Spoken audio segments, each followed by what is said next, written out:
the opening round of the 1985 Shell Oil's British Open Rally Championship. The National Breakdown Rally had attracted a superb entry for this two-day international, and amongst the competitors, the world's top lady rally driver, Michèle Mouton. It's a challenge for me, and a good opportunity to have this unknown rally, to push always your limit, your own limit, and I think it's a very good challenge for me to try to do it. Within minutes of the start, the competitors were tackling the tarmac special stages at Bradford's Bowling Park and Lightwater Valley. Michèle Mouton and the Audi UK Quattro set the pace as she powered the German four-wheel drive car into an early lead. Running at number 2 with the Duckham's Toyota, Group A would be a tough assignment for Swede Per Eklund, who sent the arrows flying.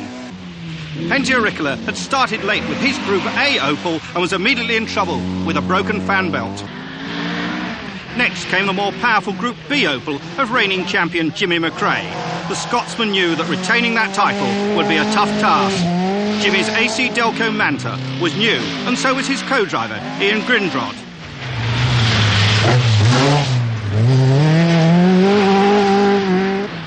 Jimmy's regular sparring partner and GM teammate Russell Brooks was at number 6 and trying hard as ever in his Manta.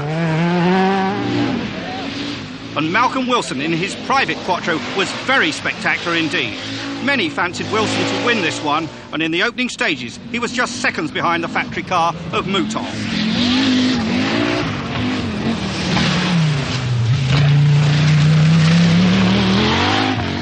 At number 10, the crowd favourite Tony Pond in the big Rover Vitesse, and he was definitely a contender for the Group A honours. Pond was, as always, on the limit as he headed for the forests.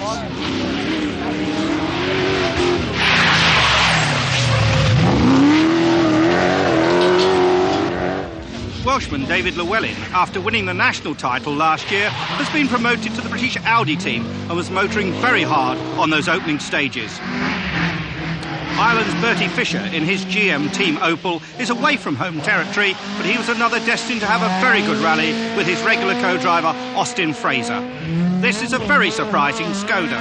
Norway's John Hagland in a Group B 130 LR all the way from Czechoslovakia. He was the strong favourite for the new 1300cc class in the championship. Malcolm Wilson was in superb form, and once the rally moved into the North Yorkshire Forest, he had overhauled Michèle Mouton for the lead.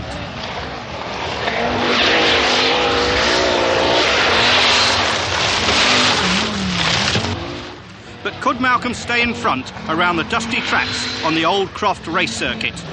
Wilson's calm co-driver Nigel Harris knew exactly where they were going. Behind there was a superb battle for the honour of the best two-wheel drive car in the rally, and Terry Cabey in the Nissan was 5th, chasing the Opels hard. The ebullient Tony Pond was leading Group A, but disaster was around the corner. Soon after Croft he would retire due to a blown head gasket, but many predict that the Computer Vision Rover will be a Group A winner soon. They say that no man is faster downhill than Michael Sundstrom in the little Peugeot, but he is quick on the flat too, and was in the thick of the Group A struggle, matching the times of Eklund and Pond. Louise Aitken-Walker was getting to grips with a sister car, but sadly Sundstrom retired after hitting a rock and Louise dropped out too. Another Group A contender, John Midgley in his Silkerline Toyota, but he had been slowed by early handling problems but was now happier.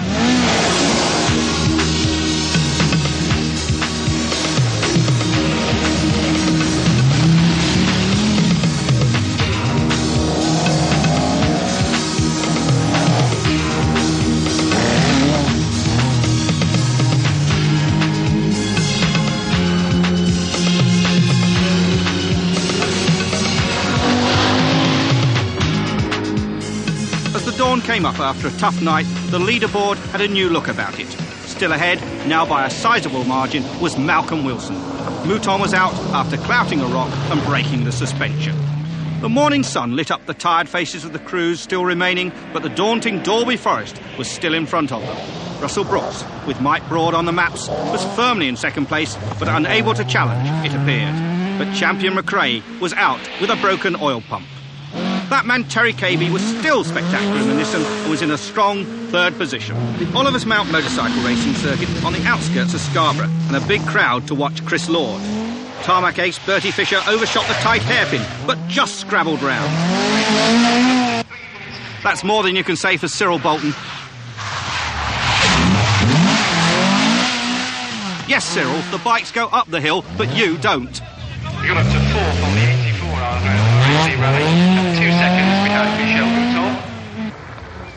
In the middle of Dalby, and the little Skoda of Hagland is up in the top 10.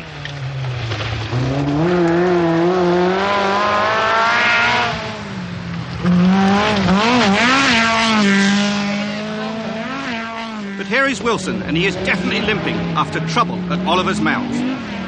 Russell Brooks may be able to snatch a lucky victory, and he is only 3 minutes down on Wilson now.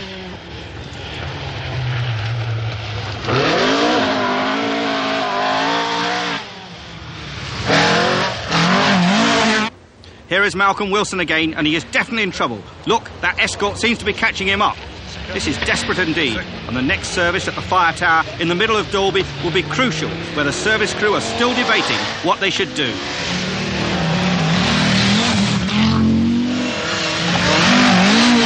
Well, he's just lost all drive on the rear end on stage 46, and he's just doing 47, coming back here, and then we're hoping to change the diff here and see what happens then. If they change it in time, I mean, the car will be running perfectly again, and I really can't see us catching it. If they didn't change it in time, it'll be excluded. We've had to do the last 3 stages with just two-wheel drive, and we haven't been able to find out what it is exactly, but we think it's now the front differential. So if that is the case, we'll have to continue with just two-wheel drive for the rest of the rally and hope that we can just maintain our lead. How badly does that hamper you? Oh, very, very much so. I mean, Russell took 16 off us in there. So I don't know how many miles of stage is left, but it's quite a tall order. Malcolm is yet to win a British International. Will he be denied within sight of the finish? Harewood House, the last of the 51 stages, and the now two-wheel drive Audi was still limping, but still in the lead. Surely he would make the final run back into Bradford. Russell Brooks was happy to be second, but still waiting to pounce if Wilson's car broke.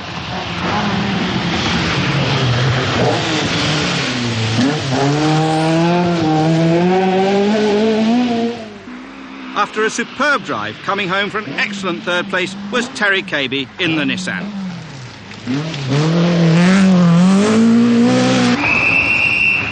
Chris Lord was set for fourth place in his Audi.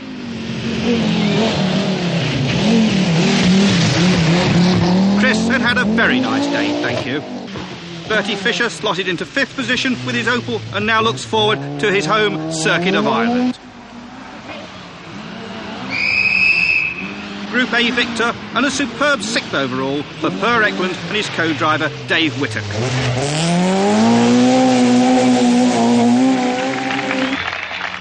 Finally, back to Bradford, and Malcolm Wilson and Nigel Harris managed to make it to the end.